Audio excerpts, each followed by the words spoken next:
Traveling the world is an exciting and rewarding experience, but as full-time travelers, it's clear that transportation costs are one of the most significant expenses we encounter.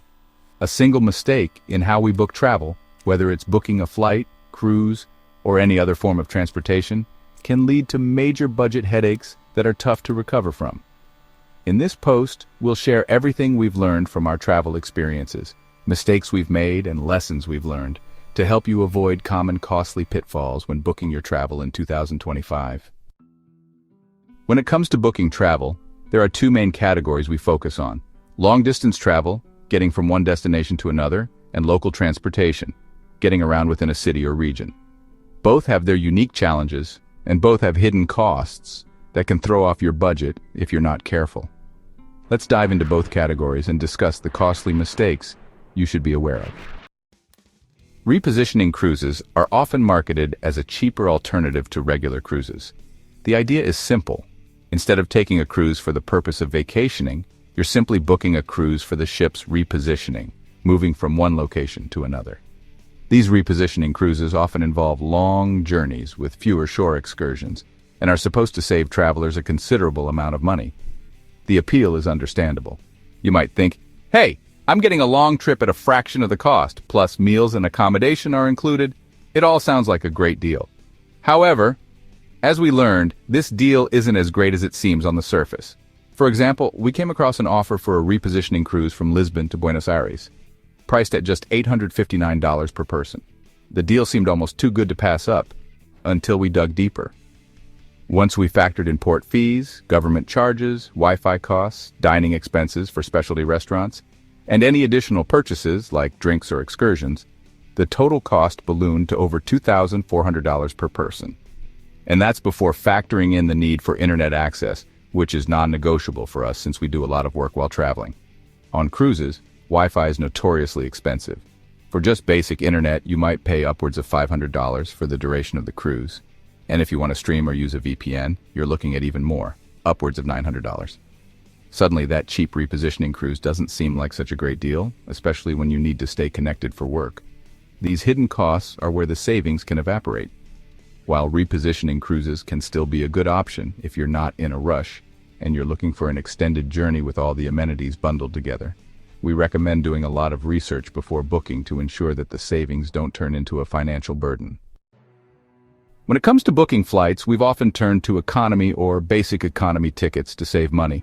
For long-haul flights, we've occasionally upgraded to premium economy or used points for a free ticket and paid out of pocket for the upgrade. But no matter how you look at it, flights, especially those on budget or discount airlines, are full of hidden fees that can quickly add up. One of the most common gotchas we've encountered with airlines is the cost of seat assignments. Gone are the days when you could pick a seat for free when booking a flight. Nowadays, many airlines will automatically assign you a seat unless you're willing to pay for a seat selection. On discount airlines, this can sometimes mean paying for a basic seat or being assigned a seat you don't want, like a middle seat. When you book flights, it's easy to be attracted to the initial low ticket price. But once you start factoring in seat selection fees, luggage charges, and the like, that cheap flight can suddenly become more expensive than a flight with a higher initial price. Then there's the issue of luggage fees. It used to be that you either paid for carry-on luggage or checked luggage, but now many airlines charge for both.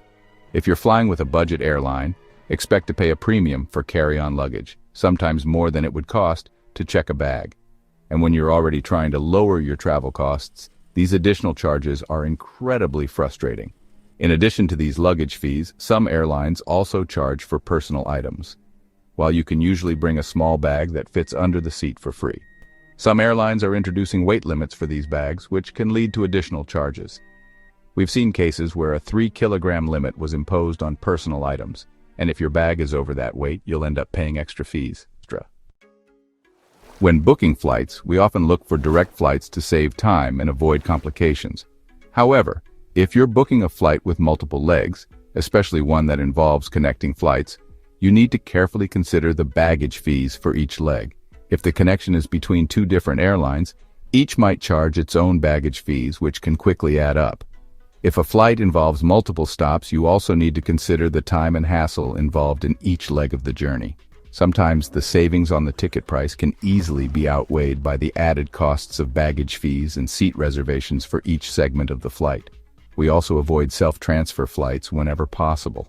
Self-transfers involve switching airports or catching another flight without a protected connection time between flights.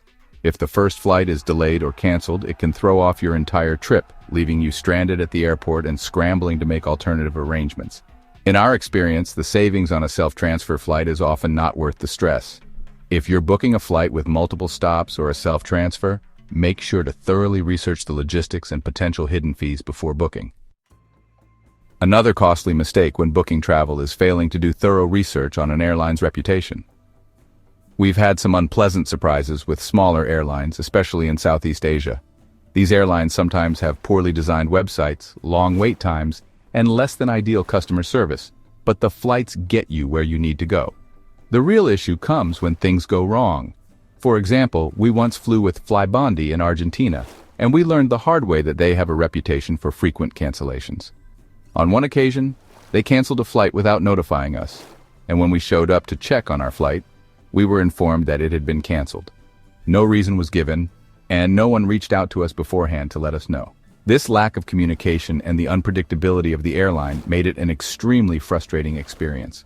On top of that, Flybondi has a history of canceling large numbers of flights, stranding passengers, and causing major disruptions. As a result, we now research airlines thoroughly before booking with them and ensure they have a good track record of reliability.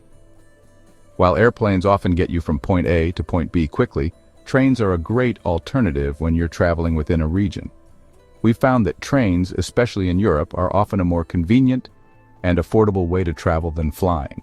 With trains, you don't have to deal with the long lines and security checks at airports. In fact, you can often arrive just 10 minutes before a train departs and board without hassle. But trains come with their own set of potential pitfalls. For example, while we've had positive experiences traveling by train in Italy, we've learned that some countries like France and Switzerland require additional charges for seat reservations. When booking train tickets, make sure to check whether you need to reserve a specific seat in advance and factor that into your budget. Another issue we encountered was baggage space.